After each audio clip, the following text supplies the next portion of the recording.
Bonjour Steve. Bonjour.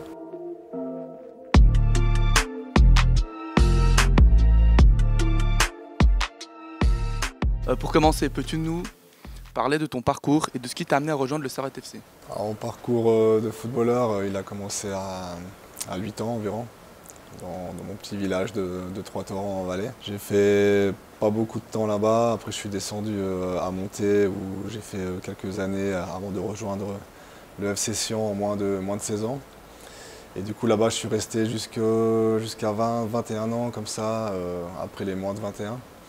Et du coup, après cette période-là, je suis parti à Monté en première ligue où j'ai fait 3 saisons de suite. Et ensuite, j'ai eu la possibilité de retourner à Sion, faire un test avec la première équipe. Où là, ça s'est bien passé. Et du coup, j'ai signé mon premier contrat professionnel. Et j'ai fait 6 mois là-bas. Après, je suis parti au Tessin, où j'ai fait une petite aventure au FC Casso et à Lugano aussi. Et depuis 2018-19, je suis ici à Genève, où je me sens vraiment très bien et voilà, l'aventure continue. En tant que défenseur central, quelles sont les compétences que tu estimes essentielles pour réussir à mieux dans ce poste? Moi, je pense qu'il faut quand même bien lire le jeu, avoir le sens de l'anticipation et aussi forcément gagner les duels avec l'attaquant et montrer pas mal de présence physique dans cette partie du terrain. Et être quelqu'un d'assez solide pour pouvoir montrer aussi à tes coéquipiers qu'on peut compter sur toi et essayer de montrer par la voix, par ton engagement que là que tu es là, que tu es présent. Et puis je pense que c'est les qualités essentielles pour un défenseur. Après au jour d'aujourd'hui, je pense qu'on demande beaucoup aussi aux arrières, de devoir relancer depuis derrière. D'être rapide, d'être fort dans les duels aériens au sol. Mais chacun a ses caractéristiques et voilà, je pense que ces petites choses font un bon défenseur central. Souvent on a l'image du défenseur central un peu robuste, lent, solide au duel. Mais maintenant, ça n'a pas un peu changé? Ouais, je pense que ça dépend un peu les championnats aussi. Je pense que forcément en Angleterre, ils aiment bien avoir des grands gabarits parce que c'est des jeux. Un jeu un peu plus direct, aérien, ou des championnats peut-être où c'est plus technique, comme en Espagne ou je sais pas en Italie, où voilà, forcément tu dois avoir plus de qualité balle au pied pour pouvoir ressortir et créer quelque chose depuis derrière. Mais voilà, je pense qu'il faut avoir aussi une alternance entre les deux centraux, peut-être un qui est un peu plus fort dans les duels, l'autre qui est plus dans l'anticipation ou dans la vitesse. Et avoir cette complémentarité avec ton coéquipier, ça peut être intéressant comment on peut dire ça, pour avoir une stabilité dans la défense. Tu as joué en Challenge League et en Super League. Pour toi, quelles sont les différences notables entre ces deux ligues? Je pense qu'en Super League, tu as un peu plus de temps de jouer au foot. En Challenge, il y a beaucoup de duels. Peut-être les terrains ils sont un peu plus différents. Ça joue plus, peut-être un peu moins au ballon aussi. C'est moins forcément bon tactiquement. Mais je pense qu'avec l'expérience et à force de jouer contre des équipes de haut niveau en Suisse, tu apprends à mieux lire le jeu et à être un peu plus intelligent.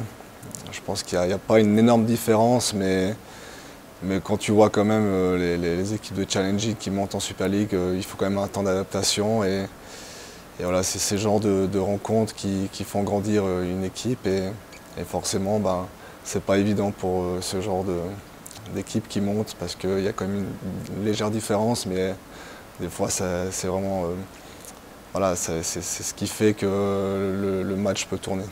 Question un peu plus sur la saison actuelle. C'est vrai que pendant une période, Servette est un peu dans le dur, avait enchaîné un peu les matchs nuls et les défaites. Et nous, cette question, on voulait savoir quel était le déclic qui a amené ces 8 victoires de suite, cet enchaînement de performances. Est-ce qu'il s'est passé quelque chose dans le vestiaire où l'entraîneur vous a dit quelque chose, ou vous, l'équipe, avez pris conscience de quelque chose?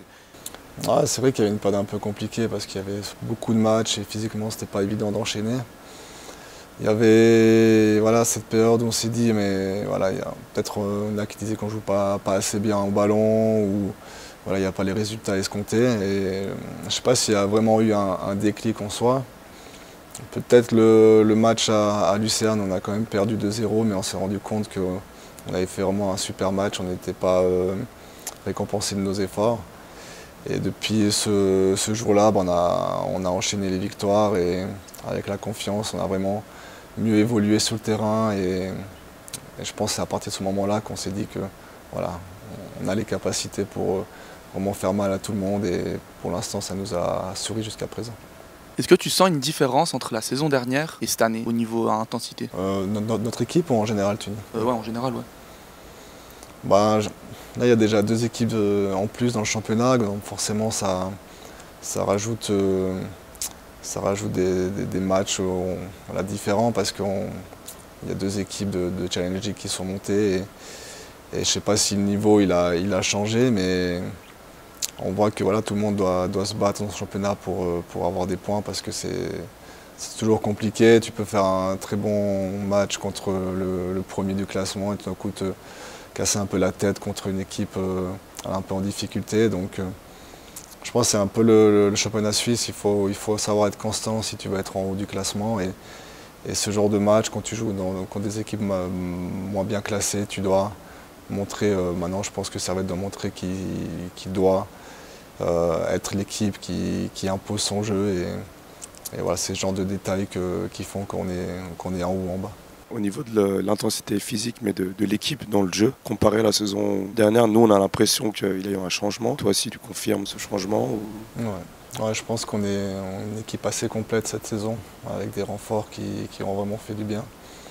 Avec nos 2 latéraux qui ont apporté un plus. Et voilà, je pense qu'offensivement, physiquement, on est vraiment très costaud. Et on voit que même les joueurs qui sont sur le banc ou ceux qui jouent un peu moins bien peuvent faire la différence. Et je pense que c'est important si tu veux voilà, être constant toute la saison, c'est de compter sur tout le monde. On n'a pas forcément voilà, une équipe de 18 joueurs qui peuvent jouer, mais voilà, les peu de joueurs qu'on a, je pense qu'ils sont assez compétitifs et voilà, le coach s'appuie là-dessus pour avoir des résultats. Et je pense qu'on est tous concernés pour aller de l'avant. Et cette année, je pense qu'on a vraiment un effectif assez bien garni pour viser vraiment le haut du classement. Justement, avec cette Liga 12, on voit que le foot suisse connaît un peu plus de concurrence. Selon toi, ce que le Servette FC pourrait faire pour se démarquer des autres équipes, pour continuer à progresser dans cette Liga 12? Ouais, je pense. Avec les matchs européens, tu apprends beaucoup de choses. Il y a beaucoup d'expérience que tu peux acquérir et voilà, il faut reproduire ça dans le championnat suisse. Voilà, on a fini 2e la saison passée, on a envie de faire mieux, on peut toujours faire mieux. Et là on voit qu'on est encore dans la course, donc forcément on y croit, on essaye de rien lâcher. On est à 2 points de la 2e place, mais pour nous voilà, le principal c'est de performer, avoir des bons résultats. Et là on est sur une bonne série positive, donc on n'a pas envie de lâcher ça. Et cette pause, elle va quand même faire du bien, je pense à tout le monde, physiquement et mentalement, parce qu'on a eu énormément de matchs depuis le début de la saison. Et voilà, repartir de plus belle au mois de janvier, essayer de continuer sur la même lancée. Et toi, quels sont tes objectifs personnels cette année? Moi, je suis revenu cette saison, je me suis dit, voilà, je me donne à fond. Il y a un nouveau coach qui arrive, on ne sait pas ce qui peut se passer. Et là, je me remets toujours en question, donc après chaque match, je remets tout à zéro, donc forcément j'ai envie d'être toujours meilleur le prochain match. Et essayer de continuer à jouer, à faire des bons matchs pour aider l'équipe. Et personnellement, voilà, c'est clair, j'ai toujours envie d'aller chercher un titre avec Servette. Je pense qu'on est encore dans 3 compétitions. On sait que c'est compliqué, mais c'est faisable aussi parce que ça fait beaucoup de saisons où on arrive à être proche. Mais voilà, je pense qu'on a, comme j'ai dit avant, on a l'équipe pour être bon sur tous les tableaux et essayer de durer le plus longtemps possible pour y croire. Les fans certains voudraient savoir un peu la routine d'un joueur à Servette, dans son quotidien, dans sa vie de tous les jours. Toi, ta routine quotidienne, ton quotidien, comment ça se passe? Ouais, c'est une vie assez normale. Moi, j'ai une vie de famille posée, donc voilà, le matin, je me lève pour pour déjeuner avec les petits, je les amène à l'école. Après, je viens aussi au stade pour l'entraînement, donc je reste toute la matinée. Et vers les 1h30, 2h, voilà, je rentre à la maison pour continuer un peu mes tâches de papa, un peu, je peux dire. Et forcément, c'est un quotidien où tu dois pas faire n'importe quoi, tu peux pas non plus, je sais pas, faire le fou, aller faire des marches tous les jours ou penser à manger un peu mal. Non, je pense qu'il faut avoir une hygiène de vie assez irréprochable pour durer. Et comme moi, je suis quelqu'un d'assez casanier, donc je suis souvent à la maison avec ma femme et mes enfants. Donc c'est une routine voilà, que j'ai depuis de nombreuses années, et puis ça me convient très bien. Avant, tu étais à Sion, enfin en tant que jeune. Mm. Après, tu as signé un contrat pro, comme tu l'as dit. Mais il n'y a pas eu, parce qu'on connaît la concurrence, enfin on connaît un peu la concurrence entre Sion et Servette. Quand tu as rejoint Servette, t'as pas un peu peur ou un a priori un peu? Bah, en fait, à Sion, ouais, c'est clair, j'ai vécu beaucoup de belles choses quand j'étais jeune, parce que c'est là où j'ai commencé à toucher un peu la première équipe au monde professionnel. Et après, je suis parti de là-bas et voilà, c'était pas forcément l'endroit où j'avais envie d'être, parce que je me sentais plus tellement bien, et forcément je suis parti ailleurs pour découvrir autre chose. Et Sion, j'ai mis un peu de côté, même dans ma tête, c'était quasiment effacé, parce que j'avais envie de vivre un chemin différent. Et quand je suis arrivé ici, pour moi, c'était une belle opportunité, parce que voilà, Servette, on sait que c'est un club mythique, et j'avais envie de venir ici et d'essayer de remonter déjà l'équipe en Super League. Et il n'y a jamais eu dans ma tête de dire non, va pas là-bas parce que c'est entre guillemets l'ennemi du FC Sion. Non, pour moi, c'était normal d'accepter ce challenge et de créer ma petite histoire ici à Genève. Une petite question sur l'entraîneur. C'est vrai que pendant 5 ans, tu as connu Alain Gaguerre. Et puis cette saison, un nouvel entraîneur qui est arrivé avec un nouveau système, une nouvelle mise en place. Toi, personnellement, quel changement tu vois entre ces deux entraîneurs? C'est assez différent. Je pense que René Weiler, c'est quelqu'un de plus psychologue. Voilà, il aime bien parler avec les joueurs, les comprendre, essayer de les garder avec lui pour avoir la même ligne de direction. Je pense que c'est beaucoup un travail mental avec lui, et je pense que si tu ne fais pas ce qu'il demande, c'est difficile de rester dans ces petits papiers. Et bon, après, c'est pas non plus un immense changement en soi, parce que le staff est quasiment identique, donc il a voulu quand même garder une stabilité dans l'équipe. Et je pense que petit à petit, on a quand même trouvé notre rythme de croisière avec M. Weiler.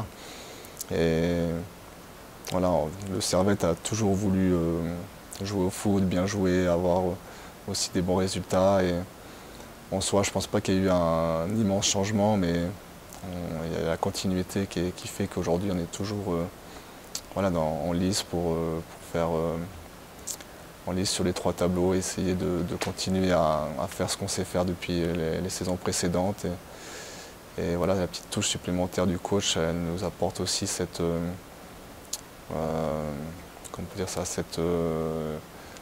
liaison entre lui et les joueurs, vu que la communication elle est beaucoup plus importante avec lui. Il y a bientôt l'Euro 2024 qui arrive. Tu fais une saison assez incroyable.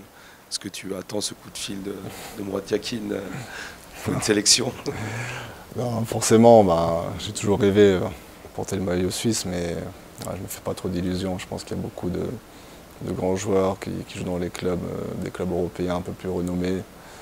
Voilà, même si je me sens bien, si ça se passe bien sur le terrain, je ne me mets pas trop la pression là-dessus. Et si ça vient, ça serait super. Et si ça ne vient pas, je me dis il y a forcément d'autres joueurs qui le méritent plus que moi. Alors je ne vais pas sur la pelouse pour me dire il faut que je fasse le meilleur match pour être sélectionné. Non, je suis bien comme je suis, et si ça arrive, tant mieux. Pour finir, tu as un message pour les Servettiens, Servettiennes qui nous regardent? Merci. D'abord parce que je ressens souvent du soutien par message ou bien même dans la vraie vie. J'ai toujours voulu tout donner pour l'équipe, pour les supporters, et ça fait vraiment plaisir de ressentir cet amour en retour. Et j'espère vivre voilà, plein d'émotions encore avec eux parce que je pense qu'ils le méritent. Et Servette doit être toujours en haut pour montrer que c'est toujours un club important et je vais toujours tout faire pour que ça se passe. Donc merci et on reste fidèle. Voilà. Voilà, bah, merci beaucoup. Avec plaisir, merci à vous.